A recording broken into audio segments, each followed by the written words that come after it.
Class शुरू करें भाई। Good afternoon sir. आफ्टरनून भाई, शुरू करें क्लास।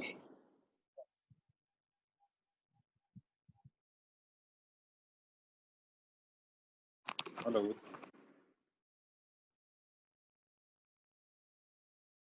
क्लास शुरू करें क्या, या और कोई भी आएगा? कर लो सर, आएंगे तो सही। एक दो नरेश है और अमित है, दो ही जने। चलो कोई बात नहीं। आ जाएंगे सर, क्या पता। ऐसे देख रहे हो कि भाई 1-2 मिनट में स्टार्ट होगी, इसलिए वेट कर रहे हो कोई। चलो कोई बात नहीं। तो कल और ना सर, वो एक दूसरा मैसेज है, मैं उसमें मैसेज कर देता हूँ। हम जो बात कर रहे थे भाई, वो स्टैटिस्टिकल सैम्पलिंग अप्रोच की बात कर रहे थे, जिसमें हमने बताया था कि 4 टाइप की स्टैटिस्टिकल सैम्पलिंग होती है। पहला है सिंपल रैंडम सैम्पलिंग, दूसरा स्ट्रेटिफाइड रैंडम सैम्पलिंग, तीसरा सिस्टमैटिक सैम्पलिंग और चौथा जजमेंट सैम्पलिंग। इन चारों में क्या फर्क है, क्या होता है?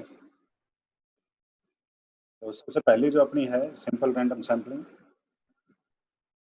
सिंपल रैंडम सैम्पलिंग में पूरा जो अपना पॉपुलेशन है या लॉट है या कंसाइनमेंट है, उसमें से कोई भी पैकेज या कोई भी यूनिट उठाई जा सकती है। सबके बराबर चांस हैं और उसमें कोई डिपेंडेंट नहीं है कि अगर मेरा 7 का उठ गया तो मैं नहीं उठूंगा। तो सिंपल में कोई भी आ सकता है। रैंडम का मतलब यही कि आपने कोई पहले से सोचना नहीं है कहाँ से उठाना, कैसे उठाना, जहां से मर्जी आएगी, जैसे रैंडम चांस बनेगा वहीं से सैंपल लेंगे। सिंपलेस्ट सैम्पलिंग है सिंपल रैंडम सैम्पलिंग। सेकंड है स्ट्रेटिफाइड रैंडम सैम्पलिंग। है ये भी रैंडम सैम्पलिंग, लेकिन हमने इसको स्ट्रेटाज में डिफाइन कर दिया। अब स्ट्रेटा क्या होते हैं? ये कहते हैं कि ओवरलैपिंग ग्रुप्स हैं। ओवरलैपिंग ग्रुप्स का मतलब कि भाई मैं जैसे किसी डेयरी में से उठाने जा रहा हूँ, अभी जब मान लो गेहूं का सीजन चल रहा है तो गेहूं का सैंपल उठाना है, तो रैंडम सैम्पलिंग में तो हम डेयरी में कहीं भी हाथ मारेंगे, ऊपर नीचे साथ साथ में, टॉप पे बॉटम पे, वहां से उठा सकते हैं। लेकिन उसी डेयरी को अगर मैं 3 पार्ट्स में डिवाइड कर लूँ कि भाई जो ऊपर वाला 1/3 पोर्शन है, बीच वाला 1/3 पोर्शन है, नीचे वाला 1/3 पोर्शन है, हालांकि ये 1/3 कोई बिल्कुल डिफाइंड नहीं है, एक दूसरे से मिक्स है, लेकिन मैं अपने दिमाग में एक ऐसा खाका बना लेता हूँ तो उस खाके के हिसाब से चाहे वो थोड़ा बहुत ऊपर नीचे हो जाए, तो हर एक में से कुछ ना कुछ पोर्शन उठाऊं। अगर मैं ये सोच के चलता हूँ कि मेरे को टॉप पोर्शन में से भी उठाना, मिडल पोर्शन में से भी उठाना, जो बॉटम पोर्शन है उसमें से भी उठाना है, तो वो स्ट्रेटास मैंने अपना डिफाइन कर लिए और उन हर स्ट्रेटास में से कुछ उठाया। लेकिन कहाँ से उठाया, कितना उठाया, इसके ऊपर मैंने कोई कंट्रोल नहीं रखा। तो ये स्ट्रेटास में डिफाइन करके जो रैंडम सैम्पलिंग करी है, इसको बोलते हैं स्ट्रेटिफाइड रैंडम सैम्पलिंग। आवाज क्लियर आ रही है भाई तब तक? जी सर, सही आ रही है। ठीक है, मैं आज ये माइक बदला है। तीसरा है जो सिस्टमेटिक सैम्पलिंग है। सिस्टमेटिक सैम्पलिंग का मतलब यहाँ जो डेफिनेशन दी है कि ड्राइंग ए आई इन के sample from list of units. हमारे पास डिफाइंड लिस्ट ऑफ यूनिट्स है। मान लो मेरे पास अगर बोरी आई है तो मेरे को पता है कि 500 बोरी आई है गेहूं की, या नीचे ढेरी लगी हुई है तो मेरे को पता है कि कितना गेहूं है ये। अब उस ढेरी को जैसे मैं लादना शुरू करता हूँ, तो मैं उसमें से ये कर लेता हूँ कि मान लो ये मेरी 100 बोरियां बन गई, तो हर तीसरी या चौथी बोरी में से मैं उठाऊंगा। तो 1 2 3 और चौथी बोरी से सैंपल ले लिया, फिर 5 6 7, फिर 8वीं बोरी से सैंपल ले लिया, 9 10 11, फिर 12वीं बोरी से सैंपल ले लिया। तो जो पहले ही मैंने एक सिस्टम बना लिया मेरा, चाहे वो 3 बोरी के बाद है, चाहे वो 5 बोरी के बाद है, चाहे 10 बोरी के बाद है, मैंने वो सिस्टम बना लिया। उस सिस्टम के हिसाब से मैं अपना सैंपल उठाता जा रहा हूँ, उसको हम बोलेंगे सिस्टमेटिक सैंपलिंग। लास्ट वन है अपनी जजमेंट सैंपलिंग। ये सबसे इंपॉर्टेंट है, आमतौर पे यही एम्प्लॉय होती है इंडस्ट्री में। जजमेंट का मतलब क्या है कि जो सैंपल लेने वाला बंदा है ना, उसको पता है कि इन कंडीशंस में जो भी मेरे पास माल है, अगर इसकी मेरे को ट्रू पिक्चर चाहिए तो मेरे को कहाँ कहाँ से सैंपल लेना है।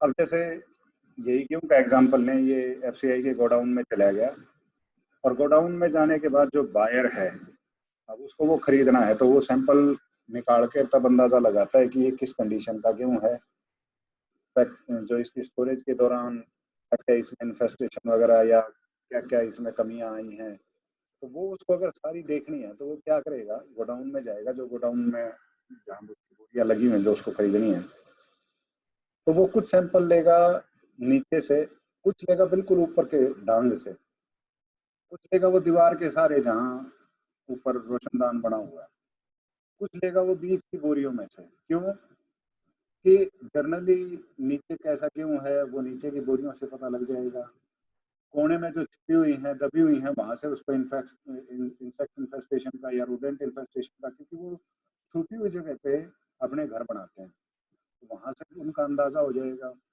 कोने में ऊपर से रेशमदान के पास से क्योंकि बारिश आती है तो अंदर पछाड़ आती है, तो उन पछाड़ में कितना गेहूं गीला हो गया और गीला होने के बाद उसमें फंगस लग गई, तो वहां से उसको फंगस का भी अंदाजा हो जाएगा।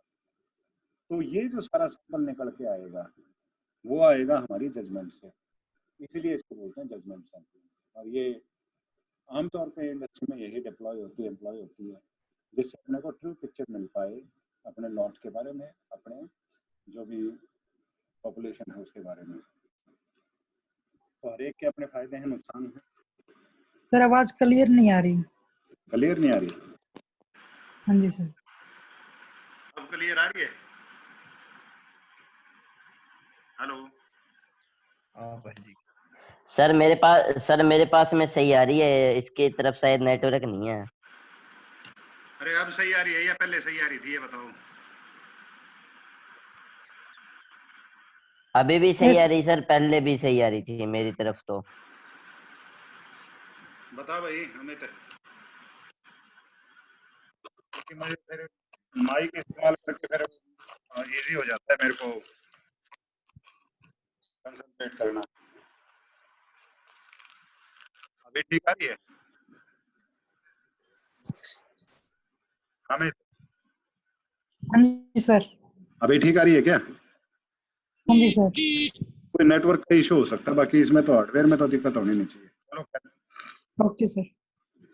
तो एडवांटेज अलग अलग हैं, फायदे भाई रैंडम सैम्पलिंग में कोई बायसनेस नहीं है, आपको पता है सभी बराबर हैं सैंपल आने के। स्ट्रेटिफाइड में आप स्टेटा डिफाइन कर देते हो तो उससे ये हो जाता है कि भाई हर एक जगह से जो आपने स्टेटा बनाए हैं कुछ ना कुछ सैंपल जाएगा तो ट्रू पिक्चर आएगी। तीसरा आपका जो सिस्टमेटिक है उसमें कि भाई कोई बायसनेस आने के चांसेस ही नहीं है कि मैंने सिस्टम बना दिया उस सिस्टम के हिसाब से चलेगा, ना किसी को छोड़ा जाएगा ना किसी के ऊपर ज्यादा ध्यान दिया जाएगा, तो इससे भी ट्रू पिक्चर मिलेगी। तो हर एक जो सैम्पलिंग आप जजमेंट सैम्पलिंग है, जजमेंट सैम्पलिंग ये कहती है कि भाई जो इन्वेस्टिगेटर उसको सही सही चीजों के बारे में पता होता है एक्सपीरियंस के कारण, तो वो जो सैंपल लेके आएगा वो भी अनबायस्ड होगा और वो भी ट्रू पिक्चर देगा। तो हर एक के फायदे हैं, नुकसान हैं, और जो फैक्टर्स अफेक्ट करते हैं सैंपल लेने में, खास तौर पे जो टॉक्सिन्स की, माइकोटॉक्सिन्स की या सी फूड टॉक्सिन्स की है, उसमें एक तो ये है कि जिस चीज़ का आप एनालिसिस कर रहे हो उसकी नेचर क्या है, वो डिग्रेड बहुत जल्दी हो जाता है या हाई टेम्परेचर पे, लो टेम्परेचर पे उसको आपको, या कोई पर्टिकुलर ऑक्सीजन की प्रेजेंस में, एब्सेंस में।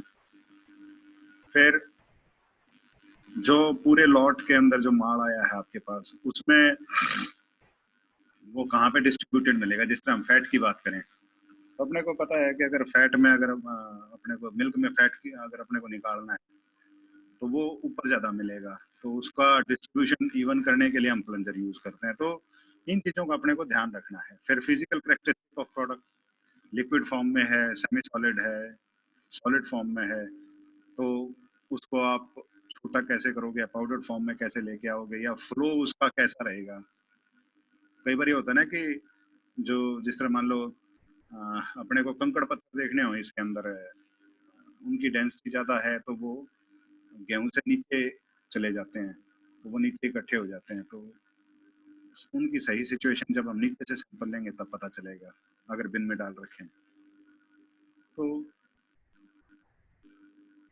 जहाँ से अपने को सैंपल उठाना है, मान लो हमने इकट्ठी ढांग लगा दी 100 बोरियों की, अब उसके बीच कुछ ऐसी बोरियां जिन तक हम पहुंच ही नहीं सकते क्योंकि बोरी के ऊपर बोरी रखी गई और वो पीछे छूट गई, तो अपने को वो जो अंदर की बोरियां हैं उनका सही डाटा नहीं मिल पाएगा। तो उसके कारण वो जो हमने चाहे कितना ही रैंडमली लिया है सैंपल, लेकिन वहां तक अगर हम एक्सेस ही नहीं कर पा रहे हैं प्रोडक्ट को सैंपलिंग के लिए, तो वो हमारी रीच से बाहर है, वो सैंपलिंग का पार्ट नहीं होगा। इसके अलावा और कहाँ से एरर आ सकते हैं कि आपका जो सैंपलिंग प्रोसीजर है अगर वही फॉल्टी है।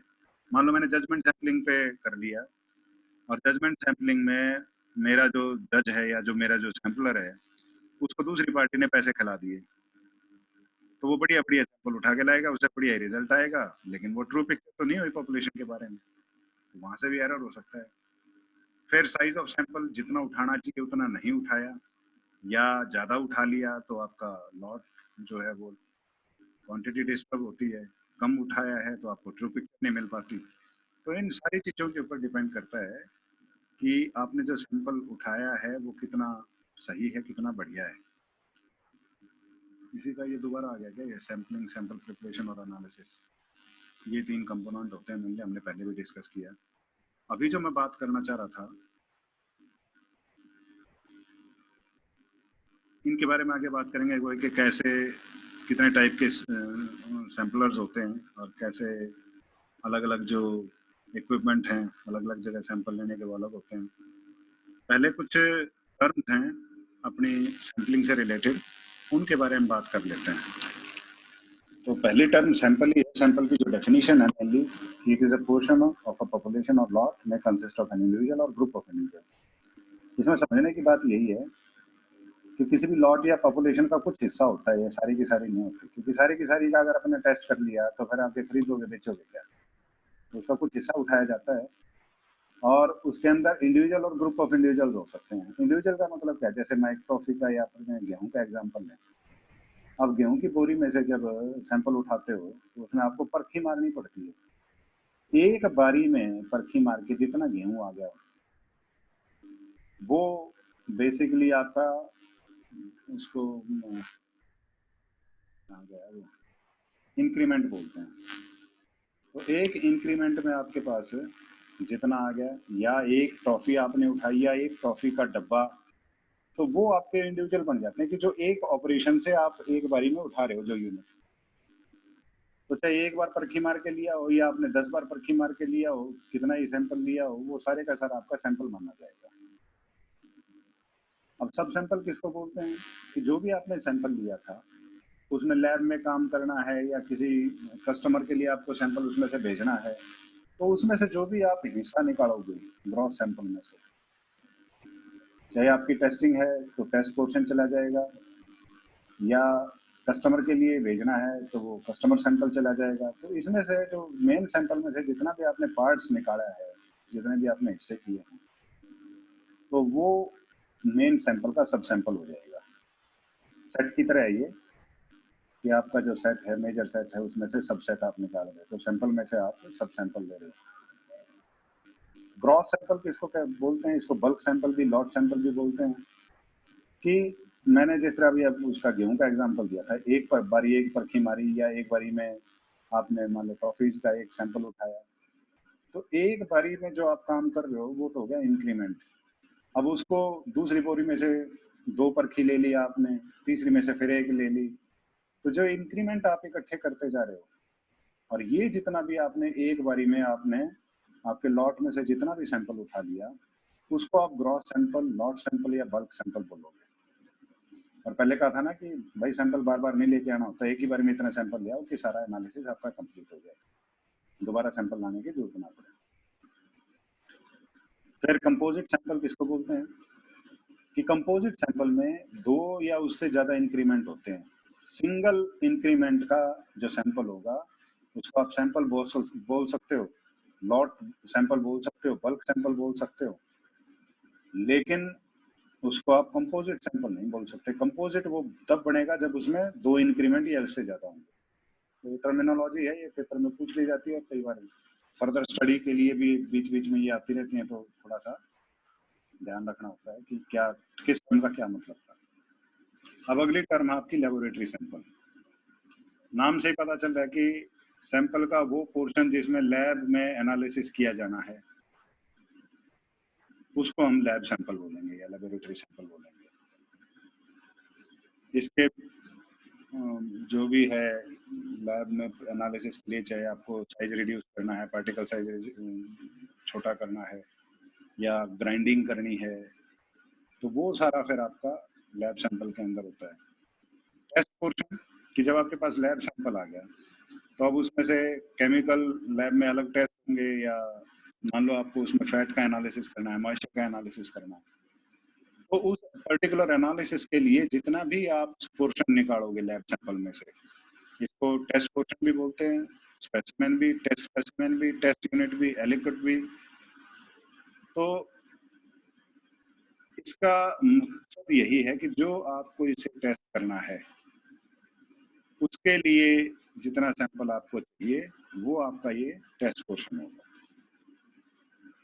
तो डायरेक्टली ग्रॉस सैंपल से भी ले सकते हो या आप अपने लैब सैंपल से भी ले सकते हो टेस्ट पोर्शन। सेगमेंट और स्ट्रेटा ये दो बड़े कंफ्यूजिंग से वर्ड होते हैं, लेकिन थोड़ा सा ध्यान से समझना इसको कि सेगमेंट जो भी हमने लॉट लिया है उसमें क्लियर कट डिमार्क्ड पोर्शन होते हैं। वो एक्चुअल भी हो सकते हैं और हाइपोथेटिकल भी हो सकते हैं, लेकिन वो क्लियर कट डिमार्क्ड होते हैं। ये ध्यान रखना है, इसमें निशान लगा दिया जाता है। तो उस पोर्शन को हम बोलते हैं सेगमेंट। जैसे मैं कह दूं कि भाई मेरा 15 फुट का रूम है और उसमें मैंने 5-5 फुट के 3 पोर्शन बना दिए हैं, तो आपको फर्स्ट, सेकंड और थर्ड, पहले 5 फुट पहला पोर्शन, दूसरा 5 फुट दूसरा पोर्शन, तीसरा 5 फुट तीसरा पोर्शन, उसमें से आपको सैंपल उठा के लाने हैं और हर एक पोर्शन में से आपको 2-2 सैंपल लेके आने। तो जो क्लियर कट लाइन खींची गई है या बीच में उसमें कोई पार्टीशन किया गया है या ढांग इस तरह से लगाई है बोरियों की कि वो 3 ही ढांग हैं, पहले 5 फुट में एक ढांग है, दूसरे 5 फुट में दूसरी ढांग है, तीसरे 5 फुट में तीसरी ढांग है, या सिर्फ आपने हाइपोथेटिकली बता दिया जिस तरह मैंने अभी डेयरी का एग्जांपल दिया था। तो इस तरीके से अलग अलग पोर्शंस में बांटना उसको बोलते हैं सेगमेंट। तो एक पोर्शन एक सेगमेंट हो जाएगा।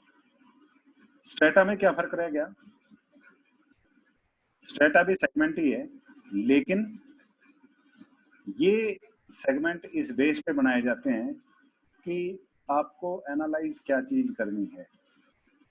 मान लो मेरे को फॉरेन मैटर देखना है, रोडेंट एक्सक्रीटा चेक करना है, फिजिकल प्रॉपर्टी चेक करनी है, तो उसमें मैं क्या करूंगा कि मेरा जो मैंने ढांग लगाई हुई है उसको मैं 3 हिस्से, जो मैंने मान लो 1 2 3 या फर्स्ट सेकंड थर्ड 3 ढांगे हैं, तो उसको मैं हॉरिजॉन्टली अलग अलग करने की बजाय, हॉरिजॉन्टली समझ रहे हो कि एक पूरी की पूरी ढांग एक पोर्शन हो गया, दूसरी ढांग दूसरा पोर्शन हो गया, मैं उस सारे को डिवाइड करता हूँ कि भाई नीचे तो रैट्स की इन्फेस्टेशन होने के चांस हैं, ऊपर पिजन्स वगैरह के एक्सक्रीटा मिलने के चांस हैं, और साथ में कोने पे जो है वो फंगस लगने के चांस है। तो मैं कहता हूँ कि भाई ग्राउंड से मान लो 15 फुट ऊंची है ढांग अपनी, तो ग्राउंड से जो 5 फुट है इसके अंदर आपको रोडेंट इन्फेस्टेशन मिल जाएगा। 5 से जो 10 फीट के बीच में है वहां किसी भी तरह की इंसेक्ट इन्फेस्टेशन होने के चांस कम है, और ऊपर आपको जो बर्ड्स के फीसिस वगैरह हैं या फंगल इन्फेक्शन है, फंगल इन्फेस्टेशन है, उसके होने के चांसेस ज्यादा हैं। तो इन नीचे वाला जो है पहला वो आपका 1 नंबर हो गया, बीच वाला 2 नंबर हो गया। तो आपकी प्रॉपर्टी अंडर स्टडी जब आपको ये कहती है कि आपको इन तीनों पोर्शन को अलग अलग करके और उनसे सैंपल उठा के लेके आने ताकि मेरे को ट्रू पिक्चर मिले, तब आप इसको कहोगे स्ट्रेटा। तो जो भी चीज आपको स्टडी करनी है उसके हिसाब से जब आप अपने सेगमेंट्स को चेंज करते हो तो वो स्ट्रेटा बन जाता है। अदरवाइज चाहे हाइपोथेटिकल है, एक्चुअल है, जब हम दिमाग करते हैं अलग पोर्शन को पूरे लॉट के, तो उसको हम सेगमेंट बोलते हैं। तो थोड़ा सा इसमें ध्यान रखना, कंफ्यूजन रहता है कई बार। पॉपुलेशन ये एक जेनरिक टर्म है जो फाइनाइट और इनफाइनाइट थिंग्स, ऑब्जेक्ट्स और इवेंट्स को बड़े उसमें एक रेफरेंस में लेती है, और इसका मतलब ये है कि हमें जो भी सैंपल उठाना है, जो भी हमें स्टडी करनी है, वो इस पार्ट में से करनी है, तो उसको हम पॉपुलेशन बोलते हैं। लॉट का मतलब क्या है? कोई भी बल्क मटेरियल की क्वांटिटी जो एक जैसी है, सिमिलर है कंपोजिशन में, और जिसको हम स्टडी कर रहे हैं। तो लॉट हो गया बेसिकली हमारे पास जो ट्रक आया गेहूं का, जिसमें गेहूं भरा पड़ा है, तो वो पूरे का पूरा ट्रक, अगर एक ट्रक ही है, अगर 10 ट्रक है तो 10 के 10 ट्रक हमारे लॉट हो जाएंगे एक बारी में, जो हमें स्टडी करना है और सेम मटेरियल है या सिमिलर कंपोजिशन का है, वो हमारा लॉट होगा। इंक्रीमेंट कि इस लॉट में से जब हम सैंपल उठाएंगे तो एक बारी में परखी मार के, या जिस तरह आप दूध का सैंपल लेते हो तो एक बारी में जो आपका सैंपलर है उसमें जितना दूध आएगा वो, या हाथ से आपने मुट्ठी भर के जितना उठाया है, या आपने एक कार्टन पूरा उठा लिया है, एक बारी में जो आपने काम किया है, वो आपका एक इंक्रीमेंट होगा। इंडिविजुअल क्या होता है ये भी थोड़ा समझो। Conceivable constituent part of the population, इसका मतलब है, जैसे मैं गेहूं का एग्जांपल दूं तो गेहूं का सैंपल हम परखी से लेते हैं, तो एक परखी में अपने पास आ गया, लेकिन उसमें गेहूं के दाने दाने अलग हैं, तो हर एक दाने को भी हम स्टडी कर सकते हैं, या बहुत सारे दानों को लोग उनको क्रश करके और उसको भी स्टडी कर सकते हैं। दूसरी तरफ अपने पास आ गया ब्रेड का सैंपल, जैसे तो ब्रेड कभी भी खुली तो जाती नहीं, पैकेट में जाती है, तो उसका मान लो 400 ग्राम की पैकिंग है, तो 400 ग्राम की पैकिंग ही अपनी पूरी उठानी पड़ेगी कम से कम, उससे छोटी नहीं उठा सकते अगर हम प्रोडक्ट की बात कर रहे हैं।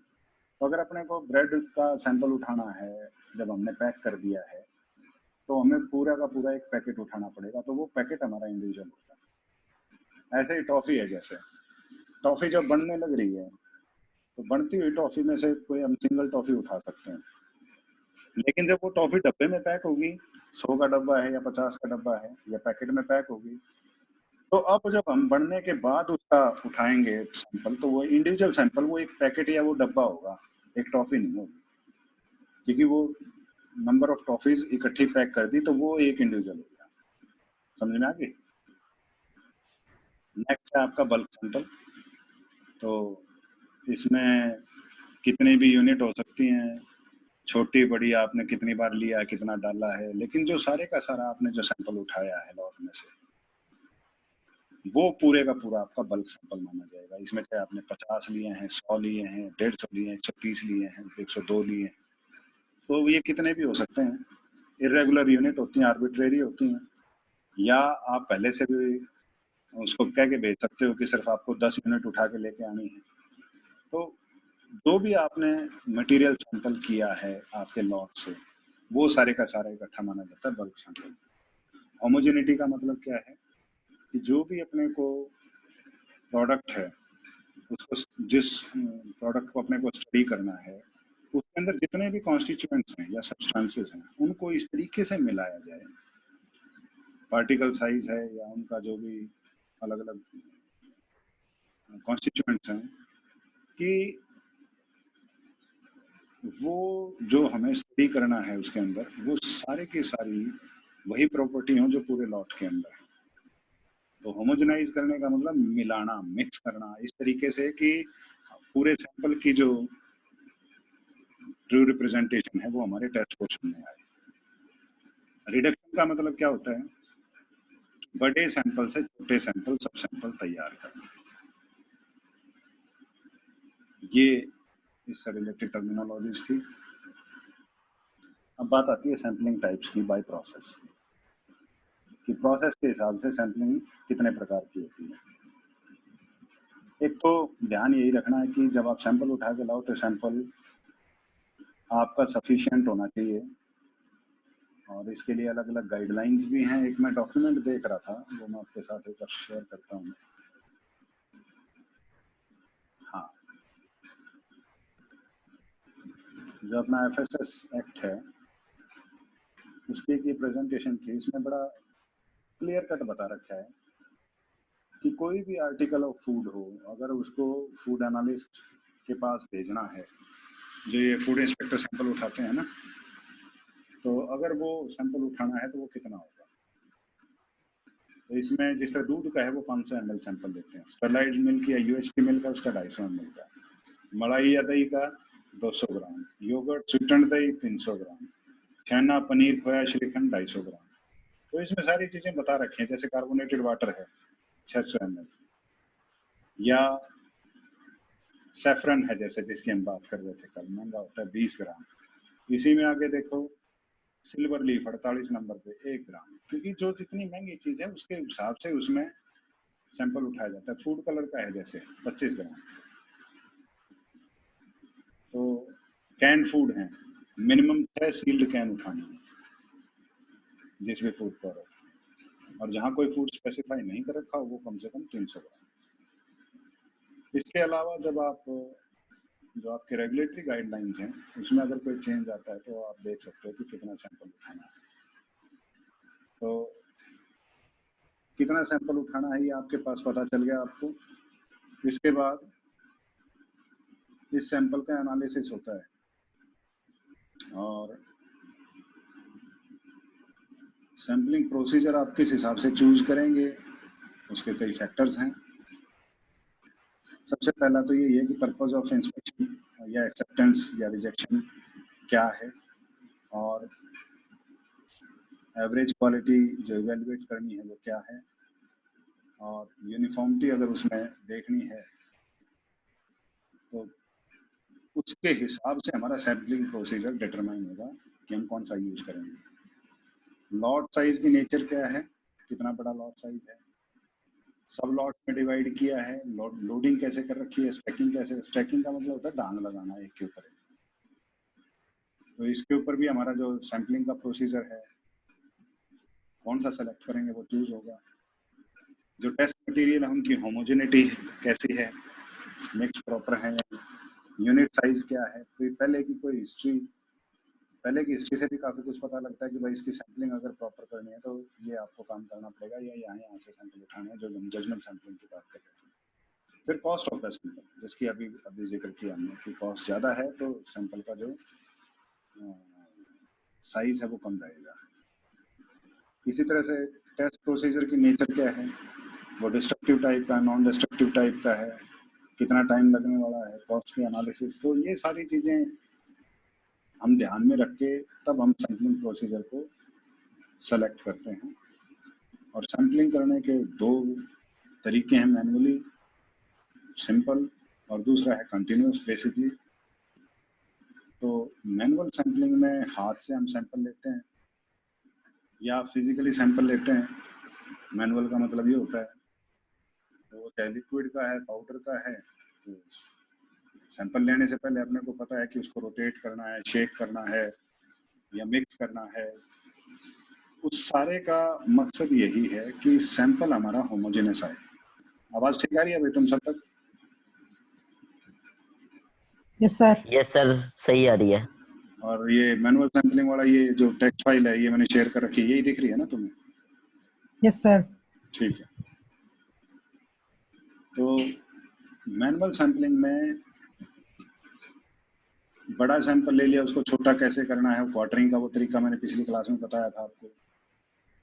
तो हमारा मेन पर्पस यही रहता है कि हमारे पास जो भी सैंपल है उसको हम ढंग से लें, उसमें कोई बायसनेस ना हो। और सैंपल लेने के लिए अलग अलग तरह के सैंपलर्स का यूज होता है, परखी है जैसे, या कहीं पे आप लिक्विड है तो उसके लिए अलग आपके सैंपलर होंगे, बड़े आपके ट्रक हैं तो उनके सैंपलर्स अलग होंगे, ग्रैनुलर जो मटेरियल है उसके लिए अलग होते हैं, पाउडर्ड के लिए अलग होते हैं, सॉलिड्स के लिए अलग हैं, लिक्विड के लिए अलग हैं, फ्रोजन को आप और तरीके से सैंपल लेते हो, क्रिस्टलाइज के अलग अलग तरीके से सैंपल लेते हो।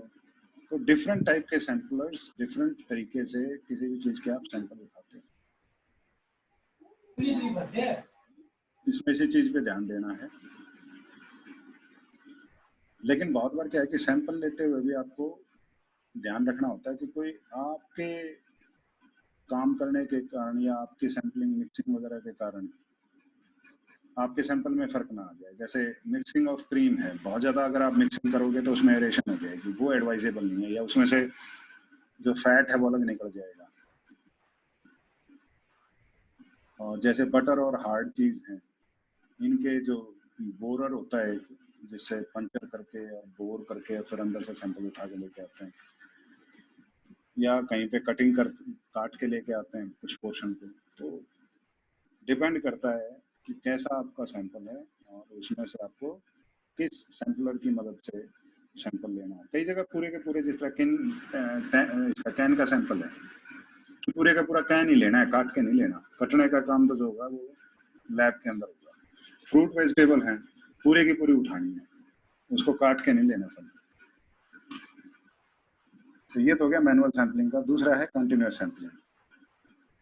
कंटिन्यूअस सैंपलिंग के इंडस्ट्री के अंदर, प्रोसेसिंग के अंदर जब हम काम करते हैं तो हमने अपनी प्रोसेस के अंदर कुछ ऐसी मैकेनिकल सैंपलर्स लगाए होते हैं जो कुछ टाइम के बाद ऑटोमेटिकली जितना भी अपने अपने पोर्शन का है, फ्रैक्शन का है या कोई यूनिट का है, उतने यूनिट वो अपने आप अलग निकालते रहते हैं। तो जब इनकी वीडियो देखते हो आप इंडस्ट्री की, तो उसमें बीच बीच में लाइन में से जो चीज़ सही भी है उसको अलग करते रहते हैं। तो वो बेसिकली सैंपल निकाल रहे हैं प्रोडक्ट का।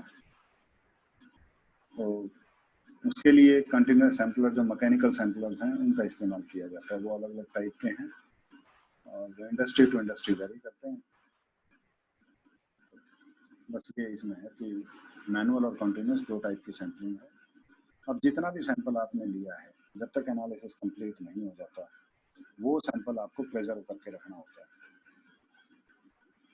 क्योंकि अगर आपने कोई भी सैंपल को प्रिपेयर किया है, उसको क्रश किया है या उसका साइज रिड्यूस किया है, तो हो सकता है उसके अंदर कोई ऐसे कंपोजिशनल चेंजेस हो, या हीट है, वो इवेपोरेशन हो, या आपके वोलेटाइल ऑयल्स हैं वो भी लो टेम्परेचर पे इवेपोरेट होते हैं। तो जो ज़्यादा वोलेटाइल ऑयल है वो उसमें से ज़्यादा निकल जाएगा। तो आप जब उसका एनालिसिस करोगे तो वो अलग वोलेटाइल ऑयल आपको कम मिलेगा उसमें। तो इस तरह की हैं। और कुछ टाइम के बाद जो आपके हाइग्रोस्कोपिक होते हैं फूड, वो मॉइस्चर को एब्जॉर्ब कर लेते हैं एटमॉस्फेयर से, या कई जगह पे एंजाइम्स अगर आपने इनएक्टिवेट नहीं किए हैं सैंपल के अंदर तो वो काम कर रहे हैं, तो वो डिग्रेड करते हैं प्रोडक्ट को। या माइक्रोब्स ऑलरेडी प्रेजेंट हैं, उनको आपने स्टरलाइज नहीं किया है या आपने डीप फ्रीज नहीं किया है, तो वो लगातार काम करते जा रहे हैं। तो बाद में जब उनका एनालिसिस करोगे तो अलग रीडिंग आएगी। तो ऐसे जो भी मटेरियल हैं उनको आपको प्रिजर्व करना है, और इस तरीके से प्रिजर्व करना है, चाहे वो आपको ड्राई करके करना है, चाहे फ्रीज करके करना है, चाहे कोई केमिकल डाल के करना है, किसी भी मेथड से करना है, कि वो आगे जब भी आप उससे कोई भी चीज़ स्टडी करो तो उस केमिकल का या उस मेथड का जो भी आपको इंग्रेडिएंट्स या जो भी आपको स्पेसिफिकेशंस देखनी है उसमें, उसके ऊपर असर ना हो। अब ड्राई करना है या फ्रीज करना है, इसके अलग अलग तरीके हैं। रैपिड ड्राइंग भी हो सकती है जिसमें एकदम से हम लो टेम्परेचर ले जाते हैं। IQF भी होती है, इंडिविजुअली क्विक फ्रोजन। ये प्रोसेसिंग की टेक्निक है, लेकिन ये इसमें भी इस्तेमाल हो सकती है। आमतौर पे जो सैंपल को ये कहते हैं कि 60 डिग्री सेल्सियस से अंडर नीचे और वैक्यूम के अंदर इसको सील करो, ताकि कोई भी हीट सेंसिटिव या वोलेटाइल कंपाउंड है वो बाहर ना निकले। क्योंकि 70-80 डिग्री के ऊपर से ज़्यादा अगर आप मान लो हीट करते हो तो इसके अंदर से वोलेटाइल जो भी कंपोनेंट्स है निकलने के चांस रहते हैं। तो हीटिंग से एंजाइम्स भी इनएक्टिवेट हो जाते हैं, और ड्राइंग के दौरान भी एंजाइम्स हैं वो डिस्ट्रॉय होते हैं, लेकिन उसके साथ विटामिन भी डिस्ट्रॉय हो जाते हैं। तो टेम्परेचर और टाइम ये आपको देखना होता है इसके अंदर। फिर हाई टेम्परेचर अगर कर रहे हो आप तो उसमें प्रोटीन्स की डिनेचुरेशन होती है, खासतौर पे जो अपने एग प्रोटीन वगैरह हैं, और जो फ्लेवर कंपोनेंट्स हैं हाई टेम्परेचर करते हैं वो वोलेटिलाइज हो जाते हैं, वो निकल जाते हैं। तो ड्राइंग करते हुए इन बातों का ध्यान रखना है। और थोड़ा सा अगर मान लो शुगर और प्रोटीन दोनों है या शुगर है तो कैरामलाइजेशन होने के चांस हैं या इन्वर्जन हो जाता है ऐसे फूड्स में शुगर का। तो आमतौर पे जो सलाह दी जाती है कि जो भी प्लांट मटेरियल है उसको -20 से -30 डिग्री सेल्सियस के ऊपर स्टोर करो, और सैंपल को 1 घंटे के अंदर अंदर, और जो भी आप कंटेनर यूज कर रहे हैं उसके अंदर एयर और मॉइस्चर एक्सचेंज नहीं होना चाहिए एनवायरनमेंट के साथ।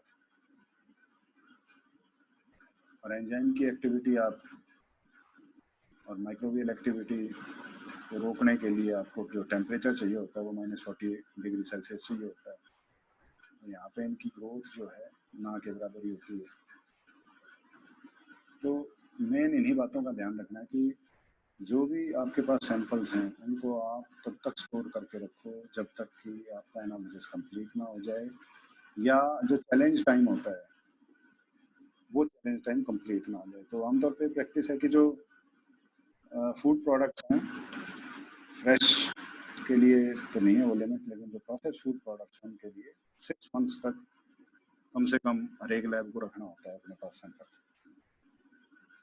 तो 6 मंथ्स तक आपको ये ध्यान रखना है कि कोई भी माइक्रोबियल अटैक ना हो और कोई भी केमिकल चेंजेस ऐसे ना हो जो उसमें ओरिजिनल में नहीं थे। तो जैसे भी सैंपल कंटेनर का, मीडियम का आपको यूज करना है वो करो, लेकिन सैंपल को आपको प्रिजर्व करके रखना है। लास्ट है इसमें अपना सैम्पलिंग एरर्स। सैम्पलिंग के दौरान कुछ एरर तो ऐसे हैं जो आप रोक ही नहीं सकते, जिनको हम स्टैंडर्ड डिविएशन के अंदर काउंट करते हैं, उनको हम बेसिकली रैंडम एरर बोलते हैं, या उसके लिए कोई टर्म है। हाँ, यस, रैंडम एरर ही है। तो इसको हम रैंडम एरर बोलते हैं। वो आप होगा ही रैंडम एरर, पता चल जाता है जिसको आप कंट्रोल नहीं कर सकते, लेकिन वो भी आपका 5% से ज़्यादा नहीं होना चाहिए, नहीं तो फिर आपको सारा रिपीट करना पड़ेगा। परसेंट RSD इसीलिए निकालते हैं। तो कई ऐसे फैक्टर हैं जिनसे सैम्पलिंग में एरर आ सकता है। तो वो जैसे पार्टिकल शेप है, राउंड पार्टिकल्स हैं, वो इजीली आ जाते हैं, लेकिन जो एंगुलर पार्टिकल्स हैं जिनके एजेस हैं वो अटके रह जाते हैं। तो आपके पास राउंड शेप के पार्टिकल्स ज़्यादा आने का सैंपल में चांसेस हैं बजाय कि एंगुलर जो पार्टिकल्स हैं उनके।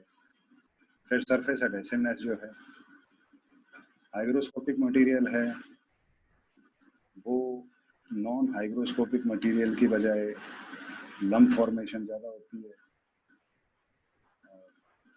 साइज स्मॉल है तो उसके सैंपलर में आने के चांस ज़्यादा हैं, बड़ा साइज है तो सैंपलर में आने के चांस कम है।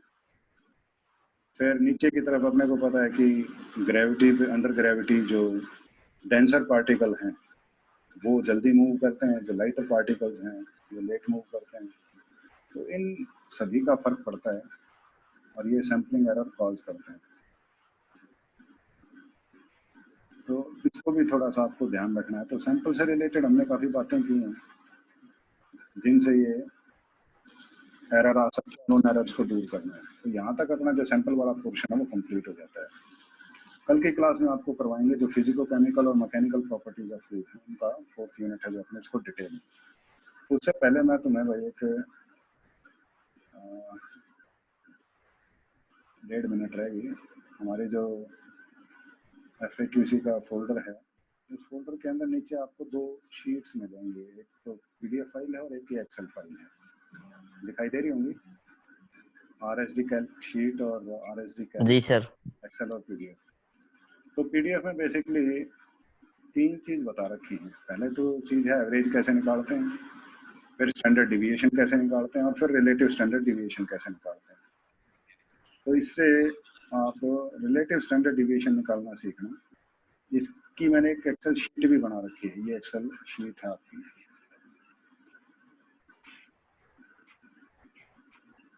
इस शीट के अंदर मैंने वही एक्सरसाइज इसमें करके दिखा रखी है कि एवरेज SD कैसे निकालनी है, परसेंट RSD आपको कैसे निकालनी है।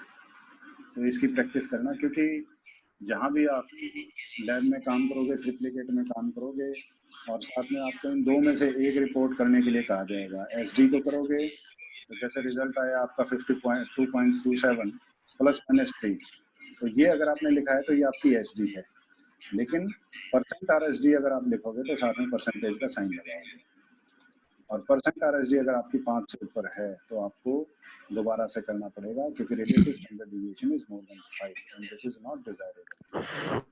तो standard deviation basically random error को शो करता है। तो रैंडम एरर ऐसा एरर होता है जिसको आप काफ़ी मुश्किल से कंट्रोल में कर पाते हो।